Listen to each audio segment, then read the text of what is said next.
Why I sound like this? Hey guys, welcome back to another video with me. As you guys can see by the title, let's not even take too long trying to explain this. This is going to be a story time. I really didn't want to do this story time.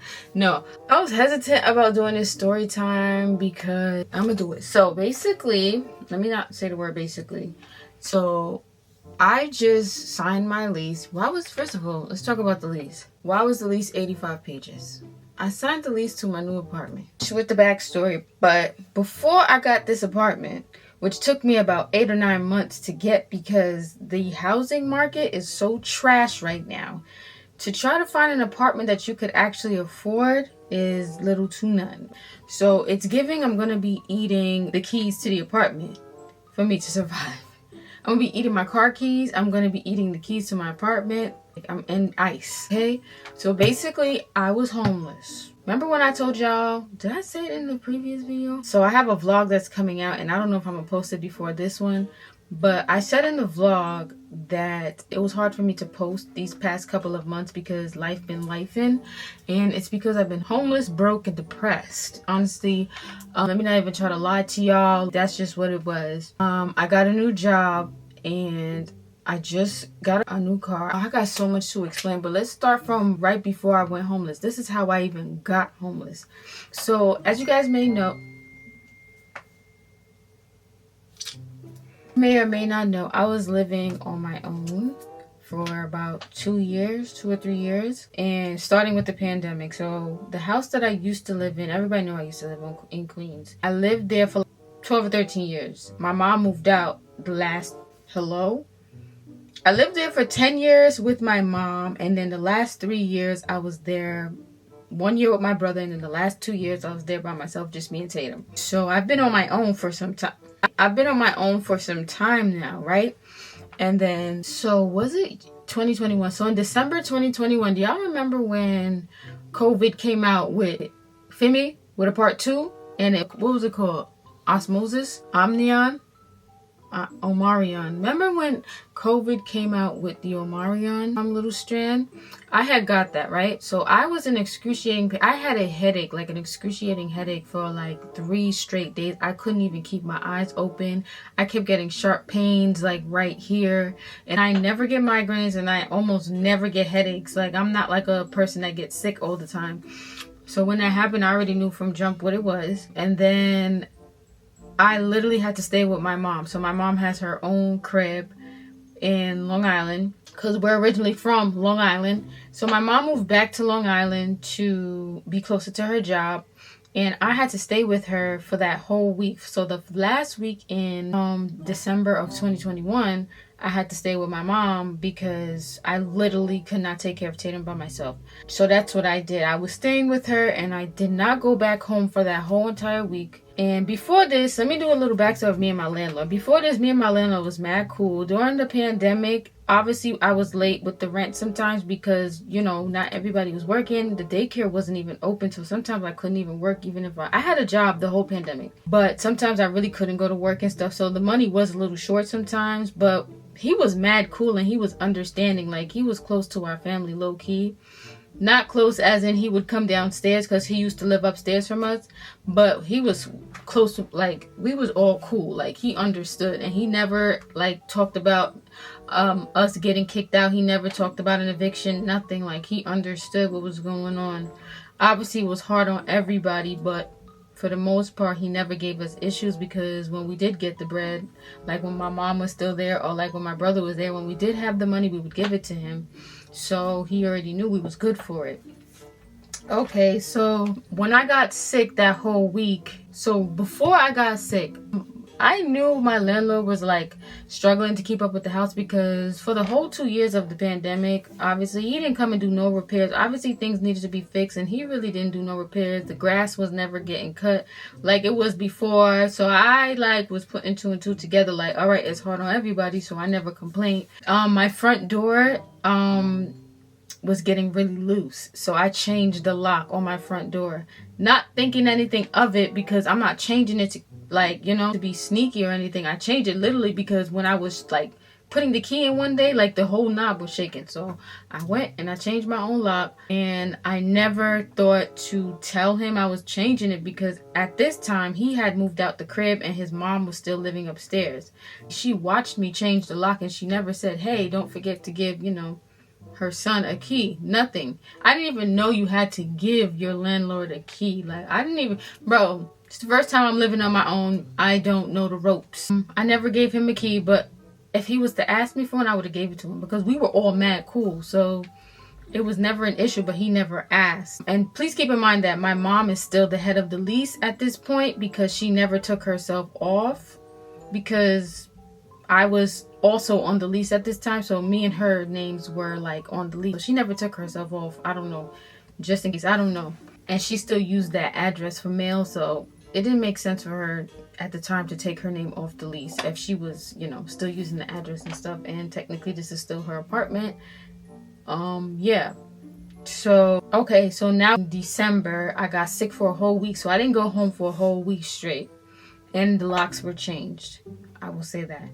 I finally get the strength to go back home. I go home, but this time I don't take Tatum with me, because I'm like, I'm just going to get him some clothes and stuff, because I've been sick and I haven't showered in like 3 days, and Tatum needs, new clothes, and I need to shower. So I go home by myself. I left the car on because the stuff that I had to carry back home, I left it in the car so I could open up the door and prop it open to get all of my stuff into the crib. The screen door was like ajar, but it wasn't shut. Okay? So sometimes, like, you would close my old screen door and you would think it's closed, but it's not. But it's fine, because I almost would never lock it. Like, if I'm not there, if I'm not at the crib, I would lock it. But if I'm in the house, I'm not locking the door. So the fact that it was like a little ajar, it didn't ring any bells, because sometimes it would be ajar. Ajar means almost closed, but not really locked. So I just swung open the screen door. I put my key, mind you, my car is on, okay? It's blocking the driveway because I'm about to use it to get my stuff in the crib. I put my key in the door and my key is not turning. Like, I'm turning to the point where it's about to break off inside the lock, because I'm thinking I'm bugging, or maybe the lock got jammed or something, because I did just change it. So my key's not. At this moment, I panicked because I just had mad beef with this boy that stalked me and wouldn't leave me alone, right? So in my mind, it was going in two different places. I'm like, either this boy broke into my crib because he's been watching me and he broke into my crib when I wasn't there and changed my locks to be funny, or someone been squatter in my crib now because I haven't been there for a week. So I'm panicking because my computer is in there, all my cameras is in there, all my samples and my equipment is in there, my TV, everything I own is in the crib and I can't get in. So I have a little mini panic attack, right? I noticed that the lady upstairs is up there. So I knocked on her door and I backed up so that she can see me from the window, so she knows it's me. I know she's up there because I can hear her walking around from outside. She was an older lady, but she wasn't that old. She wasn't deaf. So I'm knocking on the door, like, trying to ask her, like, did she see somebody go in and out of the crib? Like, because I was sick. I'm trying to tell her I was sick. I wasn't here for a week. Did she see anybody? She's not answering. And when she didn't answer that 14th knock, I knew something was up, but it had to do with her and her son. Like, something in my brain just said, nah, y'all trying to be funny, and I'm not even, feel me?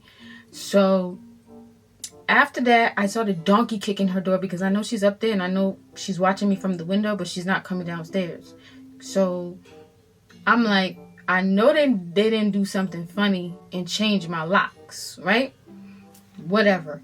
I'm trying not to blame them for what's going on, because I've never really had an issue with them like that, to the point where someone would change the locks, and not even try to contact me.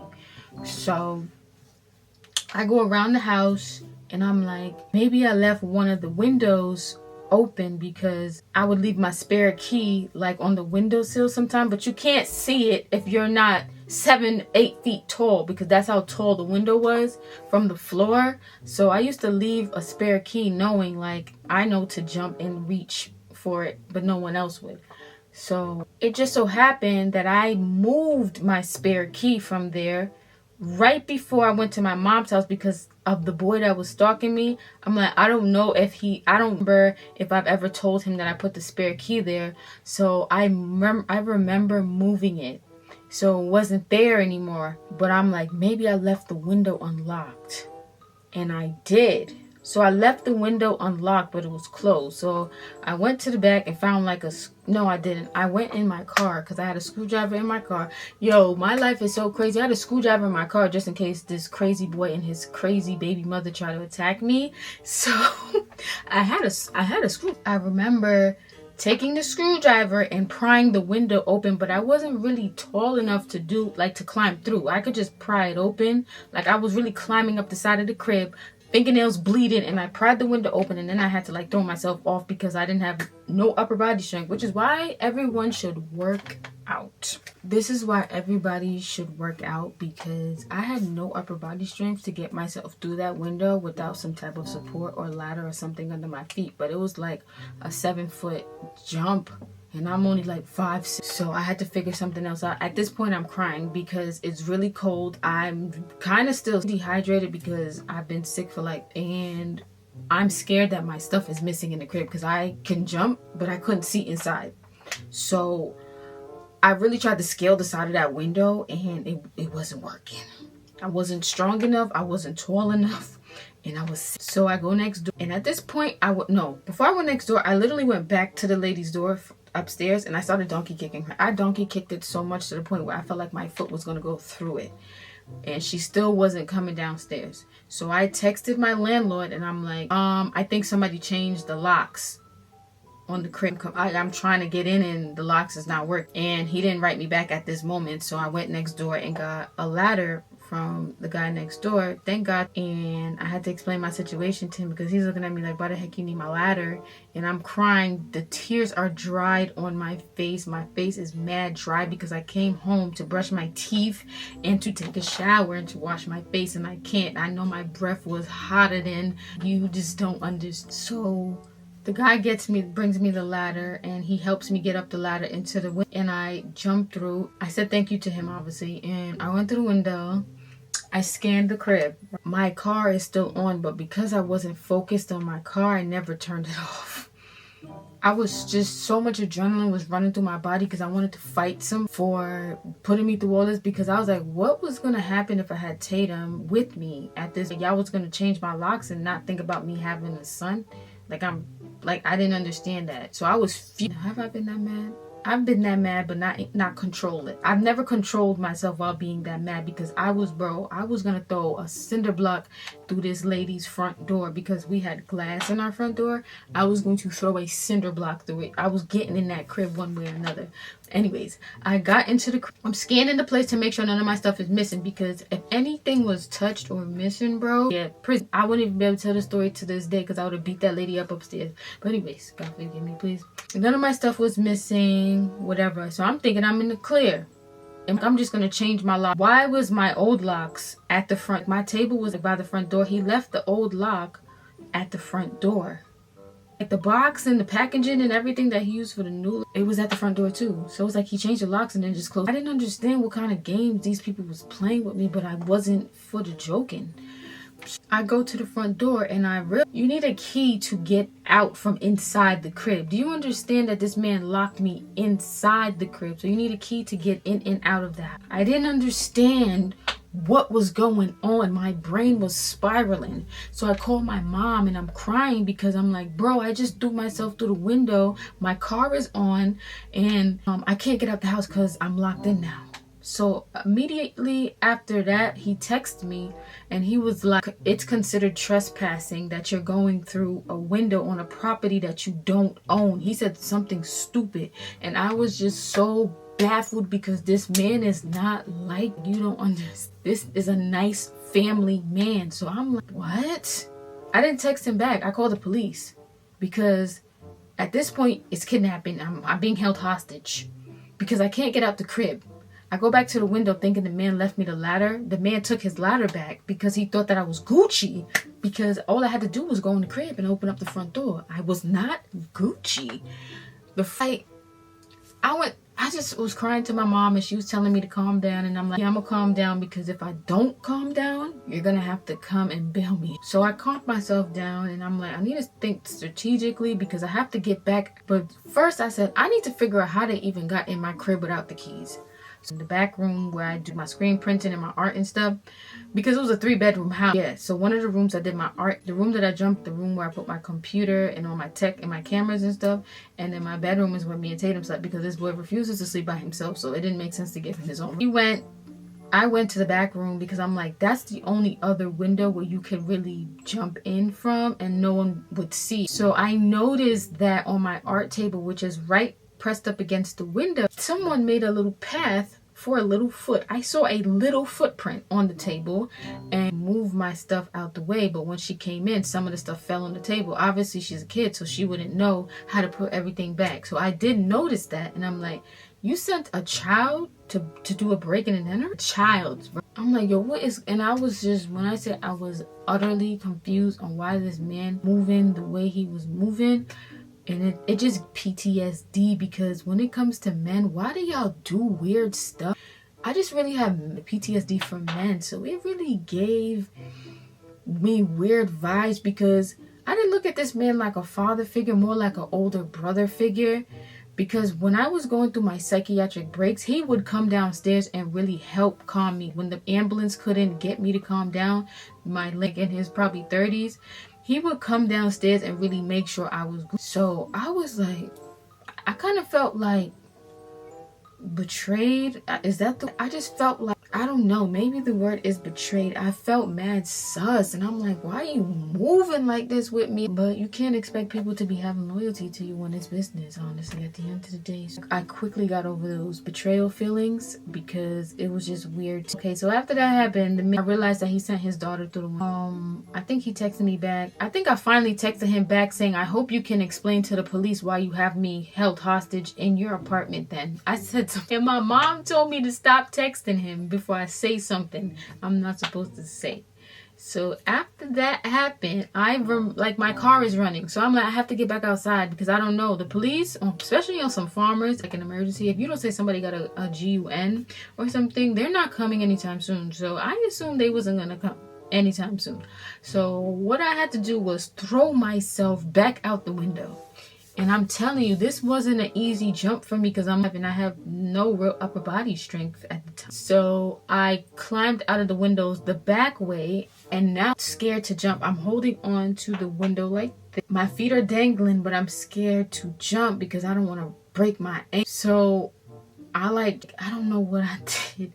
But when I did jump, I did eventually jump. My bracelet and my jacket caught on to the window. Yo, I hate myself so bad. So my wrist scraped against brick. So my wrist scraped against the brick, and I started crying because it's cold. I'm exhausted. I have no energy. I didn't eat. I didn't bathe. I didn't brush my teeth, and I just want to lay down. I'm mentally exhausted, and I have to climb in and out of a window. And then I kept thinking about what was gonna happen if Tatum was with me. What was I gonna do? Jump through the window, leave him out there? Like, that was just really blowing my brain. So after that happened, did I donkey kink this lady window again? No, I think I stopped kicking her door, because at this point I know you and your son are in cahoots. So before I get to the point where I really, clean her clock, stop knocking on her window, I'm just wait for the police to get here. So I go back to my car, and I feel defeated at this point, because it's just, what am I gonna... I call one of my friends at the time. He's not my friend no more. I call him, and he immediately gets there, and he's like 6'4", 6'5", so he could easily get through the window.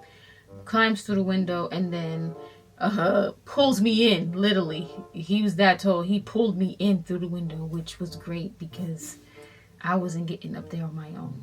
So we're both in the crib, and I'm like, I need a plan. I don't know what to do. My landlord gonna text me again. Okay, so before I even finish this part of the story, there was a point where standing outside my crib, hands on the hips, crying, panicking, because I'm like, at this point I thought that someone broke into the crib, and I didn't know someone stole all my stuff.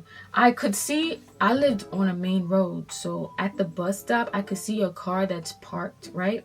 The car looked familiar to me, but I've never seen it parked there before. So I just looked over, but I didn't put two and two together, right? So when my friend climbs to the window, my landlord immediately texts me, and he's saying, I hope you know that the young man that you just put through that window, it's going to be considered breaking and entering, and I have proof, or something like that. That's when it clicked. You've been watching me go in and out of this window this whole time. It was him parked at the corner. I just didn't recognize the car because he had a new car. So it was him parked at the corner. And when he said that, I didn't respond because I'm not finna criminalize myself, or whatever that word is. I'm not. Okay, so the police didn't get there yet. So I tell him I have to figure out how to get this lock off, because at the end of the day, I still live here. Whether he wants me out or not, you can't just kick me out. You can't break into my crib and change the locks even if you own the crib. So I asked, can you figure out how to get this lock off? Honestly, what we did was, because we was going to take the door off the hinges, what we did was he used the hammer and really knocked the lock off. We didn't have a choice. We broke the lock completely off, and then he pushed the other piece out. And by that time, we got the door open. What I didn't realize is that he also put a bolt lock on the screen door as well. So I was and my screen door was the iron one with the bars. So it's not like I could have kicked out the screen or the glass. It was metal bars. So I'm double locked in the crib. God forbid a fire or something happened, I would be so once he took that off and we opened up the door, that's when the police literally just pulled up. I explained to the police that I'm being held hostage. I cannot get out. I texted my landlord to please come open up the door, and he refused to open it. So he was like, where's the landlord? My landlord literally pulls up right behind the police and says that he owns the house. And the police are explaining to him. No, the police asked me, do you have proof that you live here? I'm like, yeah. I gave them my ID. Check the mailbox because I can't reach it right now. Check the mailbox and you can see a whole heap of mail in there with my name and address on it. So that proved that I actually lived here. So the police tell my landlord, you can't change her locks and not give her a key or not give her no warning or nothing. And then the landlord gonna say, oh, I don't need to text her. I rented this apartment out to her mom. Let me tell you something about my mom. My mom is very Jamaican and she doesn't use technology. She's not a tech person. She could use her phone, but like for simple things like phone calls and text. Now she's getting better, but at the time, my landlord would text me for almost everything since he started owning the house, because he didn't own the house when I first lived there. He started 4 years before this situation happened. Every single time there was an issue, my landlord would text me and not my mom, because he knows that I'm going to see the message before she does. 3 months to read it. So I'm like, you don't have to, what? And I'm like, bro, stop acting fake, right? And I'm like, why is this man getting heated again? And my trying to calm me down. And I'm like, why are you moving like this? And he was like, oh, there was a leak in the basement and I knocked on the door and she didn't come to the door. So I had to get into the crib because it was an emergency situation. I'm like, so you didn't text me? Because I have a car. He knows this. So why you didn't text me and say, hey, the guy in the basement said there's a leak. Are you home? Nothing. I didn't get a text, nothing. He talking about he texted my mom. And when I went and checked my mom's phone, he never texted my mom. Then he gonna say, oh, I texted the number I had. He texted a number she had like 2 years prior that he knew didn't work. Because he would always text me. He was like trying to conjure up some lie. Weird, and I was just so annoyed. I wanted to spit on this man, and I had so much respect for him, and I had respect for his mom too, but they was moving extra wild. After I was trying to calm myself down because I don't want to say the wrong things in front of the police, then the police was like, well, sir, regardless of what the situation was, you can't just come in and change somebody's locks. Like he said, so either you open up the door for her and give her the keys, or we're going to call the locksmith to take the door off the hinges. Yeah, talk to him nice. So now the landlord's panicking. Now he's like, you know what? I'm so sorry. You know what? I didn't even think this through. I should have never did it this way. I thought something else was going on. I thought you was trying to be... He said that he thought I was trying to be sneaky and sublease the house to someone else or something stupid like that. And I'm like... So he hands me a bunch, like 6 keys, bro. A whole heap of keys on the keychain and said, these are all the keys. These are all the locks that I changed. You could just have it. He just kept saying, have it. You don't have to make copies now. Just do it when you get the chance. But why did you wait for the police to come to do all of this when we could have had a conversation, right? But the story does not end there, because now you guys have to see how I became homeless. Okay, so...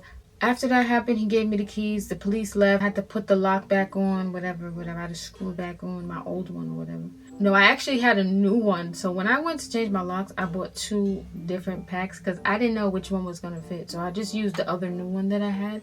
And then I don't know if I ever gave him a copy. I think I did give him a copy. I gave his mom a copy like a week later. I was clipping her mentally. She was done. She's done to me, bro. You're weird. You're mad. She was so weird for that. What's wrong with you people? Anyways, sus. After that happened, a couple days go by. He comes back to the crib and asks me if I'm home. So I'm assuming he wants to know if I'm home. So I gave him a copy to the key.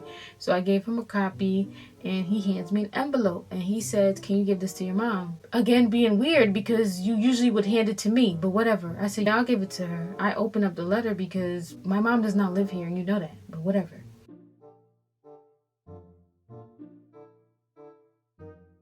I open up the letter and it's an eviction notice that he hand drafted himself, by the way.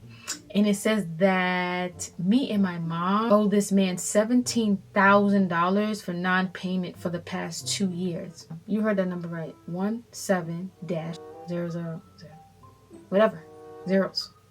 000. 17,000. Not 1,700. 17,000. And granted, maybe we did owe him a couple dollars. Maybe 1,000 or 2.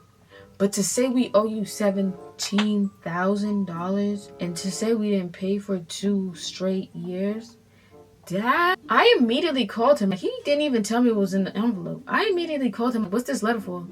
He was like, oh yeah, you know, you guys are great tenants, but I can't keep up with the house on my own and you guys still owed me money. But I'm like, why are you putting $17,000 on the paper? We didn't miss 2 years worth of payments. You making this up. And he was like, you know, you can get assistance from the government. You just have to fill out the rent relief program and they'll just help you pay it off. And then he was like, whatever is left, we could work it out, is what he said. I didn't know nothing really about this rent relief program, but I did look it up and it was true. So I applied for it and they said I was eligible, right? I just had to wait. But it said, in the meantime of me waiting, my landlord cannot evict me. Granted. So I signed up. I literally signed up like 2 days before it ended. I signed up and I called and everything because I wanted to be sure that I wasn't about to be evicted. So I called the lady. She was like, your landlord cannot evict you. Like, it's illegal for him to even be breaking into your crib and changing the locks. You could get him arrested for that and file a police report. And I'm like, yes. But because I knew his daughter was the one that did it, I'm like, dang, I don't want... For me, I didn't want no ACS case open on nobody. Even though he got me mad, I was still trying to have grace with him. So the lady gave me the information. She said, you just hold on to your confirmation number. And if he does take you to court, you give that to the judge. And they have to put your case on pause. Thank you. So she said, just wait because it's a lot of people that applied. And the bread is going to take some time. So just wait. I said, no problem. She said, but you good in the meantime. This was in January because the letter said if I don't pay him the $17,000 in the next 30 days that I have to evacuate the premises. I'm not leaving Dilly's squat until the people them come and pick me up and put me on the corner. So I'm not gonna hold you. I was a little anxious for those past 30 days because I never been evicted from anything before. So I was like a little weary. I didn't know how real this was. But once I spoke to the lady, like, she reassured me, bro, ain't nothing gonna happen to you. So after that happened, a couple weeks go by and I get an email from them saying basically they're not going to give me the money for the rent relief program because somebody had already applied at my residence. I immediately called them because I'm like, bro, this is a 2-family house, so don't dub me because the people upstairs are different from me. She was like, no, your landlord. She said, what's your landlord's name? And I told her. She was like, no, he applied for your apartment and they paid him out. So they can't pay you twice. He's not going to get the bread twice. So this man knew he applied and made me go and apply and got me nervous. When he got the money that he claims that I owed, I did not owe this man $17,000. Do you understand? This man ripped the government off. You scammed the people them and then tried to get me to do it too. So they dubbed me and they told me why. I never told him. I told him that I applied because they said you can send your landlord the email that you applied so that they can evict you, right? So I sent him a copy of the email saying, hey, I applied. But when they told me that he already got his bread, I never told him that I knew. So I just never said anything because you're a scam artist. Whatever. I let him rock. I didn't report him. I just, for me, take the bread, bro. Take it. It's yours. on. Feel me? You say I owe you 17K, you got it. Don't bother me, because now you about to apply that 17K to the next 2 years because I don't owe you that much money. So after I heard he got that bread, I'm not giving you anything. So for the next couple of months, I didn't give him nothing because you have the money. Could have broke me off a little piece for me, but whatever, keep it. So a couple weeks later, I get a knock at the door, right? But before I get a knock at the door, okay, so in the midst of that, my landlord did say that it's very hard for him to upkeep with the house, so he's thinking about selling, is what he said. In that conversation where he gave me the envelope as well, he said it's hard for him to keep up with the payments on the house because of the pandemic and everything, and not everybody could pay rent on time, so he's thinking about selling. And I'm like, makes sense. The next couple of weeks, I get a knock at the door, and it's a couple of people, like a group of people at the door. I noticed someone put a for sale sign outside my crib as well that I didn't see the night before. So they had to do it right before they knocked on the door. And it's a group of people, and it's a West Indian Trini man.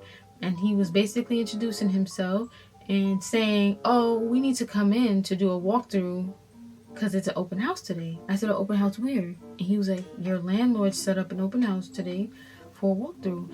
First of all, I haven't spoken to my landlord in weeks. So I told the man I was not put on that radar, that there was going to be a walkthrough, and my house is not presentable for a walkthrough, so no. And they was begging me, can we just, real quick, it's only going to take 5 minutes. And I'm like, landlord didn't even have the common decency to tell me that they're about to do a walkthrough of the crib. I'm in here in my house shorts, in a t-shirt, hair not done, barely brushed my teeth. I'm in the middle of brushing my teeth, and you talking about, can I come in for 5 minutes? First of all, I don't know you from a hole in the wall. You could be a killer. You could be one of those people that come into your crib and pretend to be somebody and kill me off, and no one's gonna know for the next 3 days. So no, you can't come in my crib. That's what I said. I said, no, I don't even know who you are. He's trying to explain who he is. I don't care. I closed the door. They doing a walkthrough upstairs all day. It's people in and out of the crib, but they only going upstairs because you're not coming to my crib. The man gonna call me, right? In the middle of the day, I get a random call from, I think it was a 646 or a 917 number. Remember I told you I was getting stalked heavily at this time, so I wasn't really answering, feel me, unknown numbers, but something told me to answer it. I answer it. It's the realtor. I'm like, ma'am, sir, how did you get my phone number? At this point, this is stalking. He was like, oh, your landlord gave it to me. He asked me to talk to you so we can schedule a walkthrough. I immediately hung up because I didn't give this man permission to give you my number. I'm literally being stalked. I got a restraining order against somebody. My child's father been stalking me. His girlfriend stalking me. I got this other girl and stalking me. I got this boy that I got a restraining order against stalking me. Why on God's earth would you give this man my number? And I just got this number, right? Because of all the stalkings. I just got this number. So the fact that he gave my number out without my consent made me so mad. I blocked this man's number. I blocked my landlord's number. Nobody talks to me now. Now the answer is indefinitely no. So I didn't talk to the guy for like a couple of weeks. He comes back, right? Before, he has another open house, but the landlord still didn't tell me about the open house. The mom didn't tell me. I see her every day. No one's telling me about the open house. So the man comes to the door, but no one's with him at this point. He's trying to explain, hey, I'm sorry, blah, blah. He's asking me, it's 2 ladies coming. Can they please come and see the house? Because she's the possible buyer for the house. I said, absolutely not. My landlord has yet to reach out to me. So the answer is no. The lady is begging me. She's like, please, it's just me and this other lady. It's just 2 ladies. Nothing's going to happen. I don't care about nothing happening, bro. I just said no. I'm a person too. Just because I be looking young, don't mean I'm a child. I'm not 12. So you want to talk to me, you got to book an appointment. So after that, they go upstairs and do something upstairs with the lady upstairs. Then they come back down, and then I'm leaving to go because it's 12 in the afternoon at this point, and I'm going somewhere right now. I get dressed and I go, and they're still there. They catch me while I'm walking outside, and she's begging me, literally begging me to go inside, and I said no. And if I find out that you got into my crib, it's going to be an issue. So I said to this lady very politely that I said no twice, and if you ask me again, I'm going to violate you. That's exactly what I said. She said, there's no need for the disrespect, so stop asking me the question that I said no to. Begging makes me mad. no. So I get into my car. The lady stands in front of my car and puts her hand on my hood like this. And she was like, "No, it's just like, we're all women here. It don't have to be so much hostility." I said, "No, it's going to be hostile in a second if you keep asking me what I just said no to twice. The third time, I'm volleying." I got in the car and I beeped my horn for her to get off my car because if I have to beep again, you're not going to have needs. She eventually moves out the way, and then I go and I leave for like 3 or 4 hours. And when I come back, obviously they're gone. I pick up Tatum. I take him home, right? The guy texted me. He texted me from the realtor, right? He texted me from a text-free number and says that they're having an open house in a couple of days, and he's giving me my heads up. On the day of that open house, I put a note on the door saying, "Residents on the first floor are tested positive for COVID." And I put a sign on the door. So go ahead and knock. No one even touched my door. No one called me, nothing. Stop playing with me. Who do y'all think y'all are? I was going to make it extremely difficult for these people. No, the answer is no. Until my landlord hits me up and Femi does it the right way, the answer is double O. No. After that, my landlord actually reaches out to me and he said, "Hey, can we talk?" Because he's been sneaky before, I said, "If you want to talk to me, you got to come to my crib and we can have a conversation in person." He shows up the next day, texts me saying he's outside, whatever. We have a conversation and I expressed to him how it made me feel when the way he was moving, because you never moved with me like that. And he apologized. Oh man, I'm pretty sure this was a manipulation tactic. He apologized to me and said that he felt terrible about how he was moving, and it's just hard for him because he knows that basically I live here by myself with Tatum, and it hurts him to know I might not have a place to live anymore because he has to sell the house, but he really cannot keep up with it anymore. He said he tried to hold out as long as he could, but it's really hurting him financially. And yeah, so he basically said I have two options, because he said he's selling the house. So he said he would help me pay for a down payment to move, or I can stay in the house after he sells it and let the new owners evict me, which would give me more time to find a place. But those are my two options. He said either I can help you pay for your down payment to your new apartment that you find, or you can wait here and you will have like a couple of more months. You will have more time, probably until the end of the year or so, but you're not going to get the bread because it's going to cost more problems to close the house. So I said, "Can I get some time to think about it?" He said, "Yep." And I sure did think about me getting that money, because that's exactly what I did. He did give me the money, so I took it.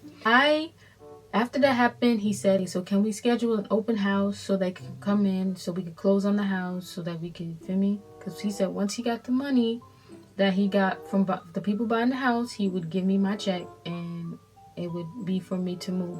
And he said, "I'm helping you because I know that you have a son and I basically watched y'all grow up," type of thing. "And I don't want you guys to end up in the shelter or in a bad neighborhood." So that's why he's willing to help me with the bread. So I'm like, I could accept that. I said, how long do I have? And he said, oh, he doesn't know. So around this time, the end of May. Yes, after Tatum's birthday, so the end of May. And he said he doesn't know how long it's going to take for the buyer to, the lady's going to come back to get the house inspected and everything. So just let her in. And I said, if you give me 48 hours so I could clean up and stuff, perfect.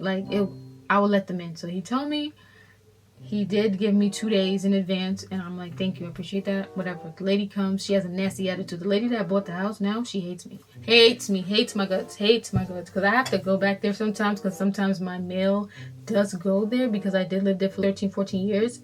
So she definitely hates me. But that's another story for another. So after that happened, the lady death stared me. She got the place inspected. She decided that she wants to go through with buying the house, her and her husband or whatever. And the closing date was August 1st.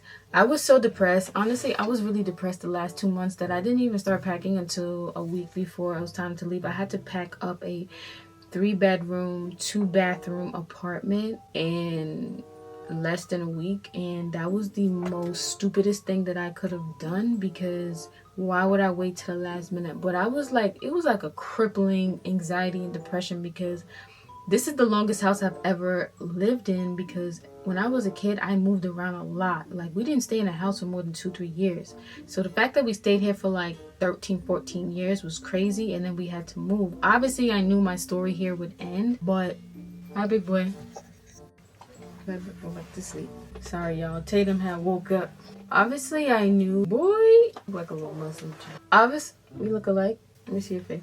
Obviously, I knew my story here would end. It was just that it was like a bittersweet feeling because it's like, yeah, I finally get to move on and get a fresh start. But then it was like, dang, you don't want to leave all these memories behind. But I think I had to let go of those memories. I think it was for the best that I actually did move because I had a lot of trauma happen to me in that house and a lot of PTSD from that crib. But yeah, that's how I became homeless because then when I did leave, my other two options were to either move in with my mom again or go into a shelter.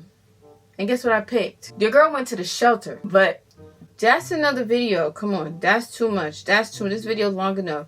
I did go to the shelter. Did I last in the shelter? Absolutely not. I will talk about my shelter experience. It was, shout out to all the people that have to go to the shelter and feel me because you don't have no other options. But I don't recommend going into a shelter. So now, as you guys can see, I'm at my mom's house, but I signed the lease to my new apartment. So my next couple of videos will be like vlogs of me doing my apartment shopping, my apartment tour. I think I'm gonna do a car tour of my new car too because, bro, when I say so much stuff happened to me, so immediately after I had to leave that house, I had to give up my car, bro. Like, I had to give up bro, you don't understand. I had to give up my car because it was just a long story behind that, but financially, it was the best decision to make anyways. I had to give up my car. I had a lease, so it wasn't too bad, but still, imagine not having a car after you've had one for 3 years. I actually have had a car since I was 21 years old. How old am I? Bro, I've had a car for like the last 10 years. So to not have one, especially when you have a child, was crazy. It was a super humbling. But now I'm back on my feet. I signed my lease. I finally got a job that I actually like. Hello? Is that overheating? Hello? I finally got a job that I actually like. And I drink matcha lattes in the morning before work. So life ain't too bad no more. But thank you guys if you got to the end of this video, thank you for watching. Thank you for tuning in. Even though I've been like, up and down on YouTube, I'm really trying to be more consistent, but I just have a lot of things moving right now. So it's not that I'm finicky. I really do love creating content. Sometimes it just be hard. But hopefully I can be more consistent because things are starting to smooth out. And I'll see you guys in the next. Say bye. Say bye. Bye.